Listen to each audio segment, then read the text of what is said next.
Meditation हा एक प्रकार आहे का काही वेगळं पण आहे? योगामध्ये मेडिटेशन हे आलंच.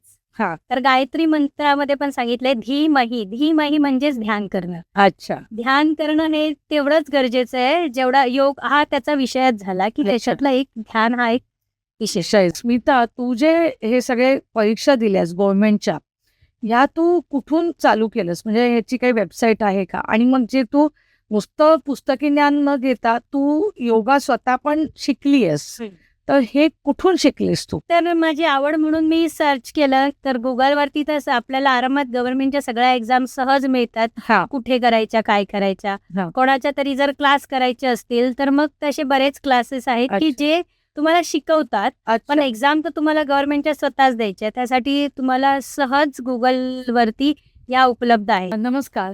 काहीतरी अटकेच्या आपल्या नवीन चॅनलवर आपलं स्वागत आहे. आज आपण भेटणार आहोत काहीतरी खूप छान करायला. तुमच्या फेसवर जो ग्लो किंवा चेहऱ्यावर ग्लो आणायचा असेल तर आज आम्ही एक खास व्यक्तीला आणलंय. ती म्हणजे स्मिता नलावडे आहे ना, जे इंटरनॅशनल मेडिकल योगा शिकलेले आहेत. त्यांचं पारंपरिक योगाचं पण प्रशिक्षण झालेलं आहे. त्या लहान मुलांचे संस्कार वर्ग पण घेतात. पण आज तुम्ही खरंच पूर्ण एपिसोड बघा, कारण त्यात तुमच्यासाठी खूप सुंदर टिप्स आहेत तुमचं आयुष्य खूप सुंदर होण्यासाठी आणि मुलींसाठी खास ग्लो येण्यासाठी. तर नक्की बघा आमचा आजचा एपिसोड. चला तर आपण सुरुवात करूया स्मिताताई बरोबर. नमस्कार स्मिताताई. नमस्कार. स्मिताताई, तुझं म्हणजे आता HSBC बँकेपासून तू ॲज अ योगा टीचर तुझा प्रवास कसा काय सुरुवात केली? म्हणजे एवढी छान नोकरी होती, तर योगामध्ये कशी काय तू शिरलीस?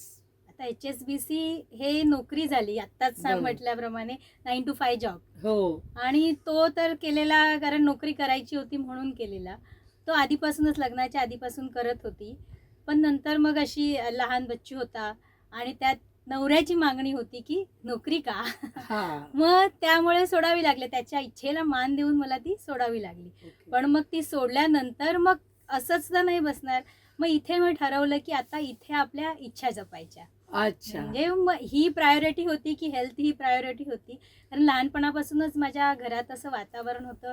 आई वडील पण सकाळी लवकर उठणं किंवा त्यांचा जो डाएट मी बघायची दिनक्रम होता ना, तो अतिशय अगदी सुरळीत म्हणजे अगदी टाइम टू टाइम सगळा असायचा. त्यामुळे ती आवड अगदी लहानपणापासूनच झालेली होती आणि त्यामुळे मग मी ह्या क्षेत्रामध्ये आली. आणि मग थेरपिस्ट म्हणाल तुम्ही तर मग योगाच्या एक एक्झाम देत गेली. जसं पुढे म्हणजे आवड निर्माण झाली त्यामुळे पुढे सगळ्या गव्हर्नमेंटच्या जेवढ्या एक्झाम आहेत त्या सगळ्या दिल्या. आणि त्यानंतर मग स्पोर्ट्सची आवड होतीच. त्यामुळे ह्या क्षेत्रामध्ये सहजगत्या मला येता आलं. आणि नंतर मग असं दिसलं मी योगा घेताना की बरेच जण असे आहेत की ज्यांचे एज तर आहेच. एज मॅटर करतं त्यामुळे योग करता येत नाहीये त्यांना. त्याचबरोबर कोणाचे गुडघ्यांचे प्रॉब्लेम आहे, कोणाचे असे प्रॉब्लेम आहेत जे पारंपरिक योग करताना थोडेसे खुश होते. म्हणजे कसं करावं हा त्यांना. तू योगा जेव्हा शिकलीस तेव्हा फक्त पारंपरिक योगा शिकलीस का आत्ताचा जो मॉडर्न योगा आपण म्हणतो ज्याला पॉवर योगा म्हणतो तो पण तू शिकलेली आहे? हो, पॉवर योगा पण शिकलेली आहे. जर आता वेट लॉस करायचं असेल कोणाला, मुद्दाम असे येतात की आम्हाला वजन कमीच करायचं आहे, मग तिथे पॉवर योगाचा आम्ही उपयोग करतो. पण खरंच योगाने वजन कमी होतं का? जर डाएट फॉलो केलं त्याच्यासोबत तर नक्कीच कमी होतं. पण नुसतं की योगासाठी तुम्ही तिथे एक्सरसाइज करताय आणि घाम गळताय तर नाही. अच्छा. तर त्याच्याबरोबर रुटीन पण फॉलो करणं गरजेचं आहे. आता सध्या खूप प्रचलित आहे तो म्हणजे फेस योगा. फेस योगाबद्दल थोडं सांगशील का? फेस योगा एक योगाचाच प्रकार झाला. कारण आपलं जोपर्यंत ब्लड सर्क्युलेशन चांगलं होत नाही तोपर्यंत शरीरावरती ती रौनक दिसणार नाही. म्हणजे जो आपल्याला तजेलदारपणा पाहिजे तो दिसणार नाही. तर ते फेस योगाने नक्कीच होतं. फेस योगाने आपण काय करतो की ब्लड सर्क्युलेशन चांगलं करतो. मग त्यामुळे ती स्किन चमक दिसायला मदत. म्हणजे तुझ्यावरतीच ओके, असं म्हणायला हरकत नाही. तू काही फेस योगाचे प्रकार सांगू शकशील का ज्यांनी खूप फायदा होऊ शकतो आजच्या स्त्रियांना? मी एक असा प्रकार दाखवेन की जे फक्त आपण रेग्युलर ह्याच्यामध्ये जे आता जास्त करून पार्लरमध्ये जाऊन फेशियल करतात. मग त्यासाठी आमच्याकडे असं एक फेशियल आहे जे तुम्ही रेग्युलर मध्ये केलात तर नक्की फेशियल सारखा ग्लो होऊ शकतो. बोटं ही जोडून घेतलेली आहेत सगळी. अंगठ्याने नाकपुडी बंद करायची आणि जिभेची पुंगळी करायची, ज्याने काकी मुद्रा म्हणतात. तोंडाने श्वास भरायचा आणि त्यानंतर हा जो हनवटी आहे ती बंद करायची, म्हणजे त्याला म्हणतात जालंधर बंद. हा जालंधर बंद राहून आपण तोंडामध्ये हवा भरून जितका वेळ थांबता येईल तेवढा वेळ थांबायचं. अनइझी व्हायच्या आत जालंधर बंद ओपन करायचा, नाकपुड्यांनी श्वास आरामात सोडायचा. घेताना तोंडाने घेतला आणि सोडताना नाकाने सोड. पण ज्यांना जिभेची पोळी करायला जमत नसते, जमत नाही त्यांनी नुसतं ओठ बंद करायचे. ओके, ह्या रीतीने सुद्धा घेऊ शकतो. ह्याला काकी मुद्रा म्हणतात, म्हणजे कावळा जो आहे तो 100 वर्ष जगतो म्हणतात ना, हो. त्याच्यामुळे ही काकी मुद्रा अशी जरी केली ना नुसती तरी त्याचा खूप फायदा. अच्छा, त्यांनी चेहऱ्यावर ग्लो येतो. चेहऱ्यावरती glow. अच्छा, आणि बाकीचे जे आता खूप प्रचलित फेस योगा आहेत, जे आपण हां. बघतो सेलिब्रिटीज जे दाखवतात, त्याचा पण खरंच उपयोग होतो का? म्हणजे डार्क सर्कल झाले किंवा एखाद्याला म्हणतो ना, आजकाल खूप चिजल्ड फेस लागतो, म्हणजे जॉ लाईन मुलांना दिसावी लागते. हां. आजकालच्या मुलींना खूप असतं की माझे गाल असे दिसले पाहिजे, पण मी एकदम स्लिम दिसली पाहिजे, किंवा चेहरा स्लिम किंवा तजेलदार बरोबर. दोन्ही दिसलं पाहिजे. त्याला खरंच उपयोग होतो का? खरंच उपयोग म्हणजे पुन्हा तेच न्यूट्रिशन त्याच्यासोबत आलंच पाहिजे. त्याच्यासोबत जर योग असेल तर मग नक्कीच उपयोग असतो. तू म्हणजे सिनियर सिटीजनसाठी तू काय खास योगा करून? सिनियर सिटीजनसाठी मी सांगितलं, पारंपरिक योग शिकत गेली, आयुष मंत्रालयाचे सगळ्या एक्झाम देत गेली. त्यानंतर मग मला असं दिसलं की सिनियर सिटीजनसाठी काय, कारण आपल्या भगवद्गीतेमध्ये लिहिलेलंच आहे. आपला 6वा जो अध्याय आहे त्याच्यातला 17वा श्लोक सांगतो की युक्त आहार विहार असते, म्हणजे शरीर सुदृढ राहण्यासाठी आहार विहार तर पाहिजेच, त्याच्याबरोबर कर्मसुद्धा पाहिजेत चांगली, आणि त्याच्याबरोबर योग कोणी करावा तर युवा, वृद्ध, अतिवृद्ध या सगळ्यांनी योग करावा असं आपल्या शास्त्रामध्येच सांगितलेलं आहे. मग त्यासाठी काय माझी धडपड होती. म्हणून मग मी मेडिकल योग शिकली, जिथे शरीराचा अभ्यास करून मग योगा शिकवला जातो. मग तिथे असं आहे की जिथे अशी आसनं आहे की त्या आसनामध्ये ते 10-20 मिनिटं कंटिन्यू बसून झोपून राहायचं आणि त्यामुळे शरीराला फायदा होतो. म्हणजे अशा प्रकारची ती आसनं असतात. पण मेडिकल योगामध्ये तू नक्की काय काय शिकलीस? म्हणजे तू काय काय करतेस पेशंटसाठी म्हण, किंवा एखादी वयोवृद्ध व्यक्ती तुझ्याकडे आली तर तू कसं काय मॅनेज करतेस या सगळ्या गोष्टी? आधी तर त्यांची मानसिक स्थिती अशी, कारण ते खूप गरजेचं असतं की त्यांच्या तिथून जाणं. कारण एन्झायटी, असे माझ्याकडे बरेच पेशंट येतात जे एन्झायटी किंवा स्ट्रेस असतं, ज्यांना महिलांसाठी तर खास करून हे खूप असतं. त्यामुळे तो रिलीफ करण्यासाठी आमच्याकडे काही खास आसनं आहेत, तर ती घेतली जातात आम्ही, आणि ती कोणीही करू शकतो. असं काही नाही आहे की त्याच्यासाठी 90 वर्षाचे ज्या वृद्ध आहेत त्यासुद्धा आमच्याकडे येतात आणि त्यासुद्धा बऱ्या होऊन गेलेल्या आहेत. अच्छा, मेडिटेशन हा एक प्रकार आहे का काही वेगळं पण आहे? योगामध्ये मेडिटेशन हे आलंच. हा, तर गायत्री मंत्रामध्ये पण सांगितलंय धीमही. धीमही म्हणजेच ध्यान करणं. अच्छा, ध्यान करणं हे तेवढंच गरजेचं आहे जेवढा योग हा त्याचा विषयच झाला, की त्याच्यातला एक ध्यान हा एक विषय झाला. तुझ्याकडे TMCचे पण लोक येतात, कारण तू खास त्यांच्यासाठी पण योगा वर्ग घेतेस. तर हे कसं काय हे झालं, आणि स्ट्रेसमुळे येतात का फक्त म्हणजे हेल्दी राहणं हे महत्वाचं आहे? TMC हा माझा एक गव्हर्नमेंट जॉबच आहे, अच्छा, जिथे मी जाते आणि TMCच्या तिकडे जे पेशंट येतात त्यांना कन्सल्टिंग असतं आणि डॉक्टरांसाठी स्टाफसाठी योग असतो. योग. मग तो तिथे जाऊन मी प्रॉपर त्यांचा घेते. ओके. शरीराबरोबर मनाचा पण योगा घेतेस का? हो नक्की. पहिलं मनच येतं, नंतर शरीराचा योग करता. मन जर चांगलं जर छान राहिलेलं असेल ना तर तो शरीराला लागणार आहे. त्यामुळे आधी मनाचा योगा घेते. कारण आजकाल योगाची खूप ट्रेंड आली आहे, पण त्यांना प्रॉपर स्टेप्स माहिती नाहीत. तर तू थोडा स्टेप्स सांगशील का? आणि मी म्हणून हा प्रश्न घेतला शरीराचा आणि मनाचा. तर तू थोडे स्टेप्स सांग, नाही तर मुलं उठतात आणि डायरेक्ट मी योगा करणार असंही करतात, पण त्याचा कितपत फायदा होतो? कारण आपल्या जे अष्टांग सांगितलेली आहेत पतंजली मुनी आपले जे सुरुवातीचे योग लिहिलेले आहेत, तर त्यांनी अष्टांग सांगितले. त्यात यम, नियम, आसन, प्राणायाम, प्रत्याहार, धारणा, ध्यान, समाधी अशी 8 अंग सांगितले. म्हणजे योग म्हणजे नुसताच आसन नाही, तर यम आणि नियम येतात. यम म्हणजे शरीराची मनाची स्वच्छता, त्याच्यानंतर त्याच्यानंतर नियम येतात हे यम नियम जेव्हा आपण कव्हर करतो त्यानंतर आसनांचा म्हणून म्हणजे मनाचा पहिला तिथे संबंध येतोच आणि त्याबरोबर मग आसन करायचे. महिलांनी योगात आता समजा प्रेग्नन्सीत करायचं झालं तर किती काळापर्यंत करू शकतात आणि प्रेग्नन्सी नंतर कधी करू शकतात आणि त्याचे फायदे काय? महिलांनी 8 महिन्यापर्यंत तर योग करावाच. अच्छा. पण प्रॉपर गायडन्स आणि प्रॉपर जे शिकलेले आहेत त्यांच्या त्यांच्या- अंडरच करावा. अच्छा. कारण मी पण संस्काराचे वर्ग घेते हा. त्याच्यामुळे अच्छा, म्हणजे तू गर्भसंस्कार आणि योगा गर्भसंस्कार. एकत्र घेतेस. गर्भसंस्कार हो, आपण तो प्रश्न घेऊया. मग 8व्या महिन्यापर्यंत 8व्या महिन्यापर्यंत करावा आणि त्याच्यानंतर मग डिलेवरी कशी नॉर्मल झाली आहे की आपली Caesar सीझर झाली आहे त्याच्यावर डिपेंड की तुमचं किती कसं तुम्ही करू शकता किंवा 6 महिने तर याच्यानंतर करायला बंदीच असते. अच्छा नंतर मग तुम्ही करू करू शकता. पण त्यांनी पुन्हा जर पण ब्रीदिंग हा पॅटर्न तुम्ही कधीही करू शकता. हो, म्हणजे महिलांना आत्ताच्या समस्या आहे की मी जाड झाले किंवा एक 40 नंतर वजन वाढतं म्हणतो आपण, तर त्यासाठी हा योगा कधीपासून करावा की नंतरही मी केला तरी मला त्याचा फायदा होतो? जब बुटे तब सवेरा. ज्या वेळेला आपल्याला वाटतंय की हा बाबा मला आता करायचं आहे म्हणजे स्वतःला जाणीव झाली पाहिजे आणि मग त्यापासून सुरुवात केल्यावर काहीच प्रॉब्लेम येत नाही. आपण सहज करू शकतो आणि सहज बारीकही होऊ शकतो. स्मिता, मेडिकल योगा, पारंपरिक योगा आणि पॉवर योगा यातला फरक काय आणि ट्रेनिंग कुठला आहे? म्हणजे तुझ्याकडे कोण येतं जास्त? माझ्याकडे सगळ्या प्रकारची येतात. एकतर पारंपरिक योग आपण सहसा नेहमी करत आले आहेत आसनं. पण ज्यांचे वजन वाढलेले असतात त्यांना नाही पॉवर योगा करूनच माझे वजन कमी होणार आहे. त्यासाठी पॉवर योगासाठी सुद्धा येतात की मग त्याच्यामध्ये मला फास्ट आसनं किंवा जी आसनं आपण पारंपरिकमध्ये असतात तीच असतात. सूर्यनमस्कार आपण पारंपरिकमध्ये घालतो. तेच जर फास्ट रिदममध्ये घेतले की पॉवर योगा झालं. असं वेगळं असं काही नाही आहे. त्याचं नाव देऊन ते आता जरा आधुनिक याच्यामध्ये त्यांनी ते बदल.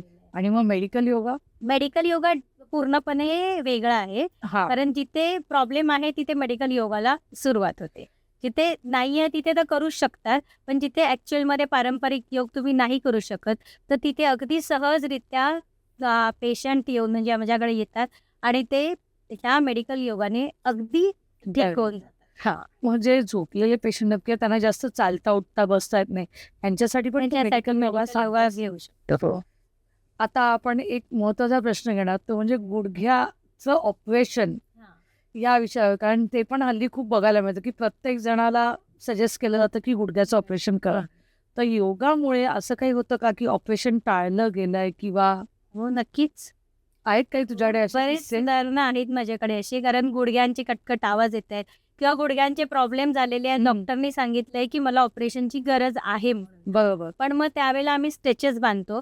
गुडघ्याचं घर्षण झालेलं म्हणजे काय आतमधलं लुब्रिकेशन कमी झालेलं असतं. लुब्रिकेशन कमी झाल्यामुळे ते घासलं म्हणजे जातं, गुडघ्याची गादी बेसिकली घासली जाते. घासली जाते आणि त्याच्यानंतर मग ते खटखटचा आवाज येतो किंवा मग हळूहळू तो वाढत जाऊन मग ऑपरेशन पर्यंत येतं. मग आम्ही तिथे स्ट्रेचेस लावून ती जागा वाढवतो. म्हणजे अशा स्ट्रेचेस वेगवेगळ्या लावतो की त्याची जागा वाढते आणि मग तिथे न्यूट्रिशनचा भाग येतो. न्यूट्रिशन व्यवस्थित घेतल्यामुळे ती जागा जी असते तिथे न्यूट्रिशन जातं आणि मग ती गादी व्यवस्थित आहे तशी होते आणि अगदी छान गुडघ्यांचे प्रॉब्लेम सॉल्व्ह झालेले मी बघितले आहेत. एखादा किस्सा सांगशील? हो, TMCमध्ये पण अगदी एक जण आलेला त्यांच्या गुडघ्यांचा प्रॉब्लेम होता. तर ते पण असे कंटिन्यू यायचे की नाही आता मला ऑपरेशन सांगितलेलंच आहे म्हणून. म्हटलं ठीक आहे आपण करूयात. मग ते माझ्याकडे यायला लागले. त्याच्यात मग त्यांना वाटायला लागले की अरे मला फरक पडतोय. म्हणजे असं लगेच फरक पडणार नाही पण 1 महिना झाला की त्यांना बराच फरक पडायला लागला त्याच्यामध्ये आणि आज ते अगदी व्यवस्थित आहेत. छान. ह्या सगळ्या गोष्टीला किती काळ जातो गुडघ्यासाठी खास करून?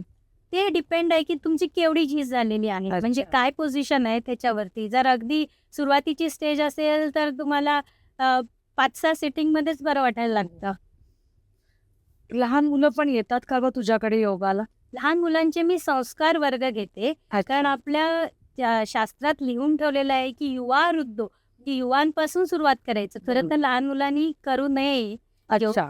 कारण तेव्हा त्यांची पूर्ण शरीराची वाढ झालेली नसते. अगदी मी तर म्हणेन 13 वर्षानंतर सुरुवात करावं असं माझं सजेशन राहील की 13 वर्षानंतर लहान मुलांनी करावा, पण मग ते ब्रीदिंगवरती कॉन्सन्ट्रेट करावं. पण ही जी आसनं आजकाल जी करतात हो, तेच मी खूप व्हिडिओज बघते की लहान मुलं योगा असंही करून कारण त्यांचं दाखवतात. अंग लवचिक असतं, शरीराची वाढ हवी तशी झालेली नसते. बरोबर. नंतर आपले जे मणके पूर्ण रेडी झालेले असतात, ते तसे त्यांचे त्यावेळेला झालेले नसतात. हं. त्यामुळे सहज ते वाकू शकतात.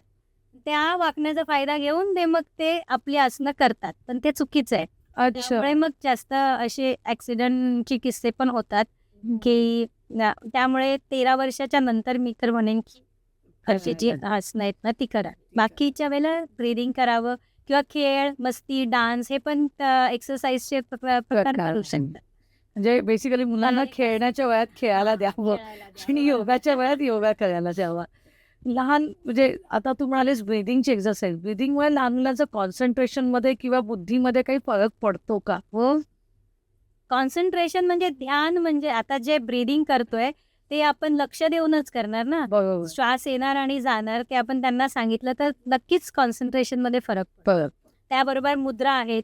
ही जी ध्यान मुद्रा म्हणतात ना, त्याने सुद्धा कारण हे आपले 5 महाभूत आहेत. ओके. तर हा अग्नी आहे, हा वायू आहे, आकाश आहे, पृथ्वी आणि जल आहे. हे 5 महाभूत आपल्या पूर्ण हातावरच रिव्हर्समध्ये आहेत म्हणायला हरकत नाही. तर त्याचा फायदा भरपूर होतो. तर त्या मुद्रा करून आता लहान मुलांना योग नाही तर ही मुद्रा सांगू शकतात. ही जी ज्ञानमुद्रा आहे ते कॉन्सन्ट्रेशन वाढवण्यासाठी उपयोगी पडते. तीच या मुद्रेचं म्हणाल तर ह्या मुद्रा जर आपण ही आतमध्ये लावली म्हणजे ही वायू मुद्रा मी सांगितली. हां, तुला वळण ही जी अग्नी मुद्रा आहे, अग्नी जी आहे ती सगळ्यांना टच जेव्हा करतो ज्या बाकीच्या चारींना त्यावेळेला मुद्रा बनतात. तर ही जी वायू आहे, वायू अग्नीच्या मुळाशी टच केली आणि त्याच्यावरती दाब दिला. ओके, तर ही झाली वायू मुद्रा. अच्छा, ह्याचा फायदा काय आहे? त्याचा फायदा होतो वात कमी करण्यासाठी. वात कमी आजकाल बरेच प्रॉब्लेम वातामुळे होतात. हो. त्याच्यामुळे वात कमी करण्यासाठी हा खूप उपयोगी मुद्रा आहे.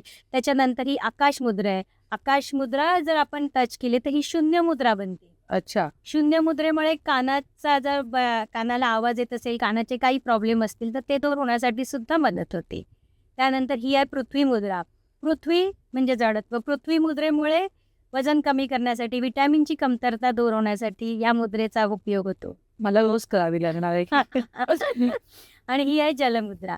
तर ही जलमुद्रा जेव्हा लावतो त्यावेळेला पाण्याची कमतरता असते ना, ती दूर होण्यासाठी म्हणजे आपण ह्याच्यासाठी चेहऱ्यासाठी आता पाणी जेव्हा आपण पितो तेव्हा माहिती आहे की चेहऱ्यावरती ग्लो यायला प्रमाणात पाणी पिलं तर मग ही मुद्रा आपण लावू शकतो, ज्याने स्किनसाठी सुद्धा छान आहे. आणि तीच मुद्रा आपण अग्नी तत्वाला दाब देऊन लावली तर मग ती जलोद्धर मुद्रा बनते. मग ज्यावेळेला आपण प्रवास करत असतो, युरिनची अर्ज लागलेली असते आणि कुठे आजूबाजूला जवळ काही जाणं तर तात्पुरतं हे थांबण्यासाठी हे अच्छा. तशा अशा बऱ्याच मुद्रा आहेत. ही प्राणमुद्रा आहे. प्राणमुद्रा ही करावी कारण प्राणमुद्रेमुळे सगळेच फायदे होतात. प्राण हे नावच त्याचं दिलेलं आहे. त्याच्यामुळे ही मुद्रा केल्यामुळे पण व्हिटॅमिनची कमतरता दूर होते. आपले जे वजन कमी होण्याचं ते पण प्रॉब्लेम परत असे बरेच सगळे प्रॉब्लेम आहेत ही प्राणमुद्राने बरे होतात. कारण प्राणांचं संतुलन राहतं. त्यामुळे ही मुद्रा पण त्याबरोबर आहार घेणं गरजेचं आहे. हां, आहार घेणं गरजेचं आहे. तू आहार पण देतेस का? हो. काय साधारण ग्लोसाठी आहार आहे? मी का विचारलं कारण आपल्या सगळ्या ज्या मैत्रिणी आहेत त्यांना फार एक तर आवडेल. टायमावरती जेवणं, सकाळी व्यवस्थित नाश्ता, त्यानंतर मग दुपारी 7-12चा उतारा फॉलो करणं म्हणाल तर माझं बेस्ट आहे. किंवा 12 वाजता दुपारी आणि 7 वाजता संध्याकाळी. अच्छा. हे फॉलो केलं पाहिजे आणि त्याच्यामध्ये प्रत्येक जेवणामध्ये काहीतरी आपण न्यूट्रिशन घेतोय. हे लक्षात आलं पाहिजे की आपण घेताना काही ना काहीतरी तिथे आपलं न्यूट्रिशन जाते. अच्छा. हे संतुलित आहार ज्याला संतुलित आहार घेतला पाहिजे. घेतला पाहिजे. आहार बरोबर निद्रा पण तेवढीच गरजेची आहे. अच्छा. अगदी व्यवस्थित झोप, चांगलं कर्म हे सगळं त्याच्याबरोबर फॉलो करणं अगदी गरजेचं आहे. मला म्हणजे प्रत्येक पॉडकास्टमध्ये प्रत्येकाने सांगितलं की चांगलं कर्म हे फार महत्त्वाचं आहे. तर खरंच आपल्या म्हणजे सगळ्यांसाठी महत्त्वाचं आहे. कर्मच आपली चांगली असतील तर सगळ्यात चांगलं होईल. तर तू जेव्हा योगा शिकवतेस मुलांना किंवा मोठ्यांना तेव्हा तू काय गोष्टी पाळतेस? म्हणजे काही खास गोष्टी आहेत का की त्या तू पाळतेस आणि त्यामुळे लोक चांगली शिकतात किंवा त्यांचंही चांगलं हे होतं शरीर किंवा मन? डिसिप्लिन हे तर आहेच. टायमावरती सगळं करणं ते आलंच. त्याच्यानंतर मग पोश्चर करेक्ट करणं हे त्यांना वेळोवेळी सांगत असते, की तुम्ही आता माझ्याकडे शिकताय 1 तासासाठी, नंतर ते पूर्ण दिवस तसंच राहिलं तर असं नाही. तुम्ही प्रत्येक वेळेला श्वास घेताना चेक करा, की तुमचा श्वास मोठा येतोय का? किंवा मग तुम्ही आता प्लॅटफॉर्मवरती उभं राहिलाय, जेवण करतायत, तर तुमचा हा जो पोश्चर आहे तो डाऊन होतोय की नाही? त्याकडे लक्ष द्या. जर प्लॅटफॉर्मची उंची जास्त असेल, तर खाली काहीतरी बेसला घेऊन त्याच्या म्हणजे स्पाइन स्ट्रेट राहणं हे गरजेचं आहे. पण आजकाल सगळेजण लॅपटॉप आणि कम्प्युटरवर बसतात, तेव्हा त्यांचा पोश्चर पोश्चर करेक्ट खराब होतो. तर त्याच्यासाठी पण तुझ्याकडे त्यासाठी योगा. तर त्यासाठी खूप गरजेचं आहे, कारण चेस्टच आपण जर बेंड करून बसलो, तर मग ब्रीदिंग श्वास जाणार कुठे? कारण त्याच्यासाठी लंग्स ओपन राहणं गरजेचं. गरजेचं. त्यासाठी मग तुम्हाला व्यवस्थित पहिला तर हे असते, की तुम्ही पोश्चर नीट करा, नंतर योगाला सुरुवात करा. नाहीतर काही जे करतात ना, त्याला काहीच उपयोग नसतो. कारण जर पोश्चरच करेक्ट नाही, आपण पश्चिमोत्तानासन करतो. आजकाल मी बरेच बघितले, की डोकं टेकवण्याचा सरळ पाय घेऊन डोकं खाली टेकवायचं. तर हा खाली टेकवल्यावर पाठी जो बाक येतो, त्याचा काहीच उपयोग नाही. म्हणजे ते आसन खरं करू नये. करावं, पण कधी पाठ सरळ करून जेव्हा तुम्ही पोट टेकताय ना, त्यावेळेला ते आसन आहे. फक्त डोकं खाली म्हणजे आपण त्या आसनामध्ये केलं म्हणजे हे असं नाहीये. तर आसन करणं गरजेचं नाहीये, तर ते प्रॉपर तेवढं गरजेचं. डोळ्यासाठी काही योगा आहे का? कारण स्ट्रेस भरपूर आहे लोकांना, म्हणजे स्क्रीन टाइम वाढलेला आहे. बरोबर. बेसिकली मोबाईल असो, लहान मुलांचा पण. आणि आजकाल आपण बघतो लहान मुलांना खूप लवकर चष्मा लागलेला आहे. तर त्यासाठी डोळ्याचे काही योगा तू सांगशील का? त्राटक हा असा अगदी सुंदर हे आहे, की कोणत्याही एका बिंदूकडे लक्ष देऊन तिथे स्थिर राहायचं. त्राटक म्हणजे आपण जेव्हा तुपाचा दिवा लावतो, संध्याकाळचा तर लावतातच दिवा, त्यावेळेला सुद्धा त्याकडे एकटक बघत राहणं.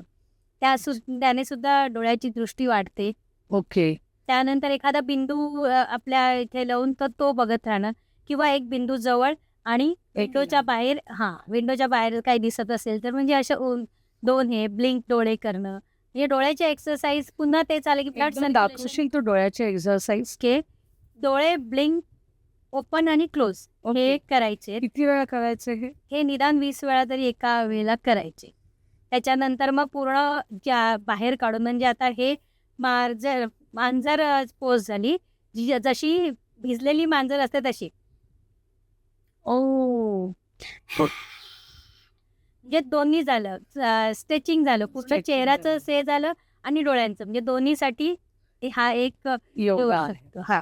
स्मिता, तू जे हे सगळे परीक्षा दिल्यास गव्हर्नमेंटच्या, ह्या तू कुठून चालू केलंस? म्हणजे ह्याची काही वेबसाईट आहे का? आणि मग जे तू नुसतं पुस्तकी ज्ञान न घेता तू योगा स्वतः पण शिकली आहेस, तर हे कुठून शिकलीस तू? हे एकतर माझी आवड म्हणून मी सर्च केलं, तर गुगलवरती तर आपल्याला आरामात गव्हर्नमेंटच्या सगळ्या एक्झाम सहज मिळतात. कुठे करायच्या, काय करायच्या. कोणाच्या तरी जर क्लास करायचे असतील तर मग तसे बरेच क्लासेस आहेत की जे तुम्हाला शिकवतात. पण एक्झाम तर तुम्हाला गव्हर्नमेंटच्या स्वतःच द्यायच्या. त्यासाठी तुम्हाला सहज गुगलवरती या उपलब्ध आहेत. आणि मेन म्हणजे आपल्या लॉकडाऊनच्या पिरियडमध्ये बरेच असे जण होते की ज्यांना प्रॉब्लेम येत होते आणि तिकडून माझी मग ती जास्त मला अशी वाटायला लागलं की काहीतरी यांच्यासाठी केलं पाहिजे. बरोबर. आणि त्यावेळेला कसं आपण स्वतः जाऊन काही करू शकत होतं. आणि मला असं होतं की त्यांना आर्थिक किंवा मानसिक दोन्ही पण त्यांना गरज आहे आणि ती आपण द्यावी. मग ह्याच्यानुसार माझा योग जास्त सुरुवात झाली. आणि बघायला मिळालं की त्याच्यामध्ये बरेच पेशंट हे बरे होत आहेत. आणि मग या मेडिकल याचा पण तिथे उपयोग बराच झाला. असा कुठला किस्सा आहे का जिथे तुझा पेशंट परत आला एक 5-6 वर्षांनी, तुला सांगितलं की आज मला बरं वाटलं आणि अजूनही मी कोणीतरी घेऊन आलोय पेशंट? असे तर बरेच आहेत, पण त्यांनी सोडूनच गेले नाहीत. असे आहेत माझ्याकडे जे 10 वर्ष आहेत माझ्याकडे, ते अजूनही मला सोडून कधी गेलेले नाहीये. ते आहेत तेच आहेत. त्यांनी अजून आणले ती गोष्ट वेगळी की ते स्वतःच बघून मला अजून जण घेऊन येतात की नाही इकडे करा, म्हणजे मग इकडे तुम्हाला नक्कीच फायदा होईल. मला झाला तुम्हाला पण होईल. पण ते स्वतः सोडत नाही. आता अशी परिस्थिती आहे की आम्ही आता तुमच्याबरोबर काहीतरी तुम्ही क्लिनिक काढा, म्हणजे आम्ही त्यामध्ये काहीतरी करू, आम्हाला इथेच थांबायचं. ही अशी त्यांची. तू योगा वर्ग पण घेतेस, तर ते कधी कधी घेतेस आणि कुठल्या वयोगटासाठी घेतेस? मी सगळ्या 13 पासून सगळं जसं म्हटलं मी, आणि लहान मुलांचं असेल तर संस्कार वर्ग घेते. योग वर्ग असं त्याला म्हणत नाही मी. त्याला संस्कार वर्ग घेते आणि ते सकाळी 5:30 पासून माझ्या बॅचेस सुरू असतात. पहिली बॅच माझी 5:30ला असते. स्मिताताई, तू म्हणालीस की आजकाल खूप लोकांना स्ट्रेस आहे किंवा लोक तुझ्याकडे येतात ते योगा करतात, पण सगळेजण जॉब करणारे जर असतील तर त्यांना असा कुठला 5-10 मिनिटात छोटासा योगा आहे का की ते ऑफिसच्या खुर्चीवरही जाऊन करू शकतात छोटा, किंवा घरी करून मग पटापट ऑफिसला जाऊ शकतात? तर क्विक योगा म्हणून काही तुझ्याकडे आहे का? नेक एक्सरसाइज करू शकतात. डेली खुर्चीवर बसून ते ऑफिसला गेले 5-10 मिनिटं त्यांच्याकडे सहज असतात. त्यामुळे नेक रोटेशन करू शकतात. हे जे आपण करतो किंवा हे, हम्म. त्यामुळे काय होतं, आणि परत शोल्डर रोटेशन करू शकतात. अच्छा. शोल्डर फिरवायचे गोल किंवा हे, त्याने काय होतं, हा स्ट्रेस रिलीफ होतो पूर्ण. म्हणजे त्यांचा मानसिक पण ताण निघून जातो. असे हाताचे एक्सरसाइज करू शकतात. पायांची बोटं हलवणं, पायांच्या इथे सगळे प्रेशर पॉईंट असतात. हातावरती प्रेशर पॉईंट असतात. आता आपला हात बघितला तर हा जर असा ठेवला तर हे 2 आहेत ते पाय समजायचे आणि हे 2 आहेत ते हात. तर हा चेहऱ्याचा भाग आहे. मग इथे काय झालं की हे जर काही प्रॉब्लेम असेल, जर त्यांचा पायात प्रॉब्लेम असेल तर मग हे बसल्या बसल्या प्रेशर पॉईंट दाबू शकतात. म्हणजे ही आपली जी रिंग फिंगर ज्याला आपण म्हणजे आपण हा बसवायचा, जे 2 पाय बसतात, हातावर बसतात अच्छा. आहेत, जे कुंते जाऊन बसतायत ते पाय, ओके. आणि आणि जे मग साईडला आहेत ते हात. ओ, आणि मग हे प्रेशर पॉइंट्स मग हेच आपल्याला माहिती नाही की स्पेसिफिक प्रेशर पॉईंट कोणते. तर हा पूर्ण दाबायचा. हा पूर्ण बसल्या बसल्या जर आता पायाचा प्रॉब्लेम आहे तर हा इथून वरून खालून पूर्ण दाबू शकतो. हाताचे प्रॉब्लेम आहेत तर हे दाबू शकतात. हा एक पॉईंट आहे जिथे पेन रिलीफ होण्यासाठी हा आपण बंद केल्यावरती इथे हा पॉईंट मिळतो. हा वाला. ओके. तर तिथे प्रेशर द्यायचं. हा, ओके. तिथे आणि 20 वेळा, प्रेशर द्यायचं. 20 वेळा ओके. क्लॉकवाईज 20 आणि वेळा. इथे हे रिंग फिंगरला आणि हे पूर्ण जर म्हणजे पायाचा जेवढा हात problem बॉस असेल तर व्हायचा असतो तो आपला जो रिंग फिंगर, आपली बायको नवऱ्याचा हा. रिंग घातलेली आहे त्याला चांगलं त्या बोटाला दाबून काढणे. जर हाताचे प्रॉब्लेम असेल तर हे 2. जर आपल्याला सर्दी असेल किंवा काय डोकं दुखत असेल तर मग हा डोक्याचा पॉइंट आहे. ओ, आणि त्यातून एक दाखवायचं आहे मला की तंबाखू मिळतात माहितीये ना, हे असा तंबाखू मिळतात. ओके. तर बऱ्याच जणांना असं वाटतं की तंबाखू केल्यामुळेच आम्हाला प्रेशर येतो. हा एक असा बरोबर. गैरसमज हो, आहे हो, त्यांचा की बरोबर. अगोदरच्या त्यांचं की नाही, ते केल्याशिवाय मी जाऊ शकत नाही, पोट खाली होऊ शकत नाही. पण ऍक्च्युली हा युट्रसचा इथे पॉइंट आहे. ओ, तर ते हा पॉइंट दबला जातो. आपण जरी केला ना तरी तर मग तुमचं पोट साफ होण्यासाठी होतं. मदत होते. ह्यात फक्त हे आलंय का बघे? आलंय ना. हो, मग हे चांगलं आहे. हा, ओके. असे सोपे सोपे आपण करू सोपे आपण शकतो. कानाचे पण काही पॉइंट्स असतात असाचे भरपूर पॉइंट आहेत. हा आपला कान बघितला तर हा गर्भाशयामध्ये बाळ कसं असतं तसं हे झोपलेलं बाळ आहे. ओके. हे इथे तोंड आहे त्याचं, आणि हे वरचा पायाचा भाग आहे. पायाचा भाग म्हणाल तर इथे हा जो पॉइंट इथे मध्ये दिसतोय म्हणजे एक घट्ट बाळ, त्याच्या 2 साईडला 2 असे पार्ट झालेले आहेत. ओके. तर ते 2 पायांचे भाग आहेत. मग इथे दाबल्यावर तर हा प्रेशर पॉइंट आहेत ना, हे सगळे दाबायचे. डोकं दुखत असेल तर हा खालचा. आधी माहितीये कान पकडायला लावायचे. हो. आता तर लावत नाहीत कान पकडायला, पण हे का तर मग त्यांची मेमरी शार्प होण्यासाठी. अच्छा, म्हणजे लहान मुलांना आपण लहान खरंच मुलांना कान पकडायला लावणं हे गरजेचं आहे. त्याच्याबरोबर मग बाकीचे पॉइंट्स लावायचे. पूर्ण हा दाबला, मागे पॉइंट्स असतात. म्हणजे हा पूर्ण शरीर आहे आपलं. त्याच्यामुळे कान रोज हे वी करायचा आणि हा पूर्ण प्रेशर पॉइंट हा असा अगदी दाबायचा, रिलीज करायचा. नुसतं असं जरी रोज केलं ना तर आपला पूर्ण शांत व्हायला मदत होते. ओके. आणि योगाचा हार्टमध्ये पण काही उपयोग होतो? हो, खूप होतो. कारण हार्ट ज्या वेळेला ब्रीदिंग करतो, लंग्समध्ये जास्तीत जास्त हवा जाणार, त्यावेळेलाच आपल्या फुफ्फुसामध्ये जितकी चांगली हवा भरेल तर तो अर्थात उपयोग होणारच आहे. पण त्याच्यासाठी पोश्चर करेक्ट असणं खूप गरजेचं आहे. आणि त्यामुळे मग तुम्ही जो ब्रीद करणार आहे, कारण ब्रीद करताना नेहमी पोट वर आलं पाहिजे आम्ही म्हणतो. पोटामध्ये हवा जात नाही, पण वरती डायफ्राम असतो आपला. तो डायफ्राम पोट वर आल्यावरती काय होतंय की तो डायफ्रामला जागा मिळते, तो खाली जातो आणि लंग्समध्ये जास्तीत जास्त हवा भरली जाते. आणि जसं श्वास सोडतो, पोट आपण आतमध्ये घेतो, आतमध्ये गेल्यावर काय होतो, डायफ्राम वर सरकला जातो. कार्बन डायऑक्साईड नको असलेले वायू ते बाहेर पडण्यासाठी मदत होते.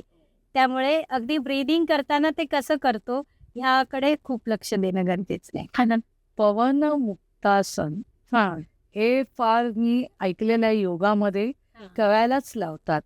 तर हे का करायला लावतात? तेच वातासाठी, कारण पोटामध्ये गॅस निर्माण झालेला असतो. आजकाल तर बऱ्याच जणांना ही समस्या येते. तर ते पोटावरती प्रेशर आल्यामुळे मग तिथले अवयव दाबले जातात. मग त्यामुळे तो फायदा होतो. आणि आपण जे सूर्यनमस्कार म्हणतो योगामध्ये, तो खरंच सूर्यनमस्कार इतका प्रभावी आहे का? कारण तिथे तुमची 7 चक्र, आपल्या शरीरात 7 चक्र हो. असतात. खाली मूलाधार चक्र असतो. बेंबीच्या खाली जो असतो भाग तिथे स्वादिष्टान असतं. बेंबीमध्ये मणिपूर चक्र असतं. छातीमध्ये अनाहत चक्र असतं. गळ्यामध्ये विशुद्धी असतं. इथे अज्ञा चक्र असतं आणि वरती सहस्रार असतं. मग ह्या सगळ्यांची आसनं आहेत ना, जे काय ह्याच्यासाठी लागलेली आसनं, ती सगळी सूर्यनमस्कारमध्ये एका Cover. सूर्यनमस्कारमध्ये कव्हर होतात. म्हणून वेट लॉसला सूर्यनमस्कार देतात. वेट लॉसला सूर्यनमस्कार येतात. ते पूर्ण शरीर शुद्ध पण आसनं सगळीच असल्यामुळे सगळ्या प्रकारच्या याला उपयोगी पडतं. त्यामुळे सूर्यनमस्कार हे महत्त्वाचे आहे. फक्त प्रॉपर वेने करणं हे गरजेचं आहे. पाणी किती प्यावं जेव्हा आपण योग किंवा एखादं हे करतोय, मुद्रा करतोय, तेव्हा किती पाणी प्यावं असं तू सांगशील? पाणी एक तर गरजेनुसार प्यावं, की भरपूर पाणी प्यावं असं पण काही नाहीये. पण गरजेनुसार दिवसाला 8 ग्लास आपल्याला लागतातच तसं बघायला गेलं तर. पण गरजेनुसार जबरदस्ती ग्लो येण्यासाठी पाणी पितात, मग ते वॉटर रिटेन्शन होतं आणि मग ही प्रॉब्लेम होऊ शकतात. म्हणजे जास्त पाणी पिणं हे सुद्धा धोकादायक हानिकारक होऊ शकतं. आजच्या पिढीला जे फेस योगा करतात किंवा ज्यांना योगा करायचा आहे त्यांना तू काय संदेश किंवा काय मेसेज देशील बेसिकली? म्हणजे यंग पिढी झाली, स्त्रिया झालेत, पुरुष झाले. कारण आपण बऱ्याचशा छोट्या छोट्या योगाच्या मुद्रा आणि हे घेतल्या, पण तुझ्याकडून खास काय येईल ते सांग मला. एकदम व्यवस्थित मी 2 ओळीमध्ये सांगू शकते. असे जगावे दुनियेमध्ये आव्हानाचे लावून अत्तर. त्या ताई, चेहऱ्याचं झालं, शरीराचं झालं, मनाचा योगा झाला, केसांचा योगा. केसांसाठी पण योग आहेत. कारण आपले केस पण वात, पित्त, कफ या तिन्ही आणि 3 जे असतात आपले, त्यानुसारच त्याचं जे जसं योग घेतो ना, तर ते त्याप्रमाणे ठरलं जातं. अच्छा, मग त्याच्यासाठी बसल्या बसल्या म्हणजे काही बायकांना आता खूप किंवा मुलींना पण केस गळतीची, इव्हन पुरुषांना केस गळतीची समस्या दिसते किंवा अकाली टक्कल पडणे होतं किंवा खूप गळतायत किंवा स्ट्रेसमुळे बेसिकली होतं. मग ह्याच्यासाठी तू काही योगाचे छोटे पॉईंट्स सांगतील का ज्यांनी ॲटलिस्ट त्यांचे केस चांगले राहतील किंवा स्ट्रेस कमी होऊन याला फायदा होईल? बॅक कोमिंग हे एकदम बेस्ट आहे. बॅक कोमिंग नेहमी करावं. दिवसातून एकदा तरी झोपण्याच्या आधी म्हणजे मी पूर्ण केस उलटे करून मग ते कंगव्याने विंचरायचे. त्यामुळे ब्लड सर्क्युलेशन खूप छान होतं. तसेच हे पॉईंट्स आहेत इथे. आपला इकडे आपला जो पॉईंट असतो ना, जो आपल्याला म्हणतात की टाळूचा भाग आहे. तिथे 2 बोटांनी आपण प्रेशर दिलं, हा मर्म पॉईंट आहे तिकडचा. अच्छा, तर तिथे मर्म पॉईंटला आपण क्लॉकवाईज, अँटी क्लॉकवाईज 10 वेळा प्रेशर दिलं तर त्याचाही खूप उपयोग होतो. हा इकडे पॉईंट आहे, तो प्रेशर पॉईंट दाबला गेला किंवा मग हेअर जिथे संपतात ते हे 3 पॉईंट आहेत, डेली यूज केले ना तर त्याचा जिथे संपतात तिथे पण सेम क्लॉकवाईज आणि अँटी क्लॉकवाईज आणि अँटी क्लॉकवाईज तिथे प्रेशर द्यायचा आहे. त्याने सुद्धा खूप फरक पडतो. ओ, केसांसाठी पण फरक पडतो. आणि याने केस गळती थांबते. केस गळती थांबणार आहे तुमची. केस म्हणजे जे हेअर ग्रोथ होतात आहेत, ग्रे हेअर येतात आहेत, ते कमी व्हायला मदत होणार आहे हो त्यासाठी. आणि पण पुरुषांनी बॅक कोमिंग तर त्यांचे केस एवढे छोटे असतात, ते बॅक कोमिंग करतात, ते बॅक कधी कोमिंग करू करायची? शकतात. हा, आणि स्त्रियांना किंवा तर मग सोपं त्यांना असतं. स्त्रियांना तर सोपं असतं, पण त्यांनी पॉईंट पण दाबू शकता की त्या पॉईंटने पण त्यांना खूप फरक पडणार आहे. अच्छा. मसाज करायचा केसांना, अलगद मसाज जो असतो ना, तेलाचा की तेलाचा. तेल जास्त वापरू नये. जर तेल वापरलं तर मग प्रॉपर केस धुणं तेवढंच गरजेचं आहे. अच्छा. कारण आजकाल तेल वापरून मग नंतर आजकाल एवढं प्रदूषण झालेलं आहे की त्यामुळे सुद्धा मग कोंडा होतो आणि मग केस गळतीचे प्रॉब्लेम सुरू होतात. मग मसाज नॉर्मल जो आपण नॉर्मल पोट हे करून अगदी क्लॉकवाईज, अँटी क्लॉकवाईज अच्छा, प्रेशर देणं गरजेचं आहे. म्हणजे तिथे ब्लड सर्क्युलेशन छान झालं पाहिजे. म्हणजे रात्री करावं का दिवसा करावं? ह्याला काही हे नाहीये. तुम्हाला जसा वेळ मिळेल त्याच्यासाठी काही नाही की पोट रिकामी असणं गरजेचं आहे किंवा कोणता टाईम. तर आपल्याला जशी सवड मिळेल त्यावेळेला तो करू शकता. कारण मी बघितलंय की हे असं असं केल्यावर झोपायला लागते आणि मग ऑफिसमध्ये असेल आणि असं केल्यावर तर झोप येणार नाही. तुला विचारलं की कधी सकाळी करायचं? जाताना पण तुम्ही केलात ना तर ब्लड सर्क्युलेशन उलट चांगलं राहणार. झोप हा विषय कसा आहे, की झोप का येते आपल्याला? आपल्या शरीरातलं आम्ल वाढलेलं असतं. त्यावेळेला मग ती झोप येत असते आपल्याला. जेवल्यानंतर अर्थातच हो. आपल्याला त्याची झोप येते. गरजच असते. पण एरवी जर झोप येते म्हणजे मग कुठेतरी आपल्या शरीरामध्ये प्रॉब्लेम आहे. तो सॉल्व्ह करण्यासाठी मग योग अगदी गरजेचं आहे. तुम्हाला जर स्मिताताईकडून योगा शिकायचा असेल, बेसिकली लहान मुलांना संस्कार वर्गाला टाकायचं असेल किंवा 13 वर्षावरील मुलांना किंवा तुम्हालाही कशा म्हणजे प्रत्येक आपल्याकडे जे प्रॉब्लेम्स आहेत, जसं स्ट्रेस झाला किंवा गुडघ्याचं झालं किंवा अजूनही काही असेल, मणका, पाठीचा मणका किंवा खांदे हे दुखत असतील किंवा आणि तुम्हाला वाटत असेल, तर तुम्ही नक्की स्मिता नलावडे यांच्याशी संपर्क साधू शकता. डिस्क्रिप्शनमध्ये त्यांचं नाव आणि नंबर आपण दिलेला आहे. त्यांचे क्लासेस असतात.